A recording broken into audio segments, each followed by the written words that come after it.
Hello, কেমন আছেন সবাই? আমার যারা অডিয়েন্স রয়েছেন আমাকে ফলো দিয়ে রাখেন, আমার ফলোয়ার্স তাদের সবাইকে অনেক অনেক থ্যাংক ইউ আমাকে এইভাবে ভালোবাসার জন্য।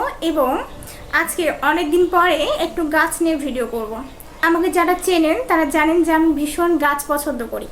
সো আজকের গাছটা একটু দেখাই। ওকে, এই যে এইটা হচ্ছে রুবি নেকলেস। হ্যাঁ, অসম্ভব সুন্দর, আমার খুব পছন্দের একটি গাছ, পুরোটা জুড়ে রয়েছে।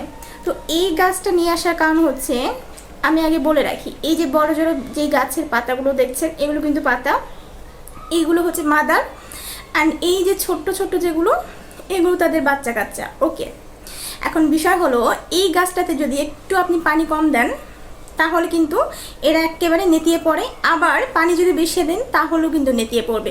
মূল কথা, এদেরকে খুবই সুন্দর মতো প্রোটেক্ট করে রাখতে হয়, সবসময় একটু বাচ্চা সুলভ আচরণ করতে হয়। সো এই গাছের পানি একদিন আমি কম দিয়ে ফেলেছিলাম এবং সেই জন্য যখন দেখলাম এগুলো নেতিয়ে গেছে, বড় পাতাগুলো নেতিয়ে গিয়েছিল, কিন্তু এই যে যেগুলো ছোট ছোট এগুলো কিন্তু ঠিকঠাক ছিল। তখন আমার একটা মাথায় মোটিভেশন আসলো এরকম, যে আমাদের বাবা মাও আমাদের জীবনে এইভাবে প্রোটেক্ট করে, যে কোনো ঝামেলা ঝড় যা আসুক না কেন, এই যে এই মাদার প্ল্যান্টগুলোর মতো তারা নিজেদের প্রোটেক্ট করে, নিজেরা হয়তো বা ভেঙে চুরমার হয়ে যায়, কিন্তু এই বাচ্চাগুলোর মতো আমাদেরকে কখনো বুঝতে দেয় না।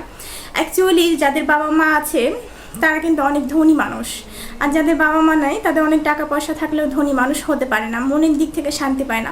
বাবা মা একটা ব্লেসিং বিষয়, সে কারণে যাদের বাবা মা রয়েছে অবশ্যই তারা তাদের বাবা মাকে সম্মান, শ্রদ্ধা এবং ভালোবাসার যত্নের মধ্যে রাখবেন, কারণ আগামী দিনে আপনিও কখনো না কখনো বাবা অথবা মা হবেন। আপনি যা করবেন সেটা প্রাপ্যই আপনি ফেরত পাবেন।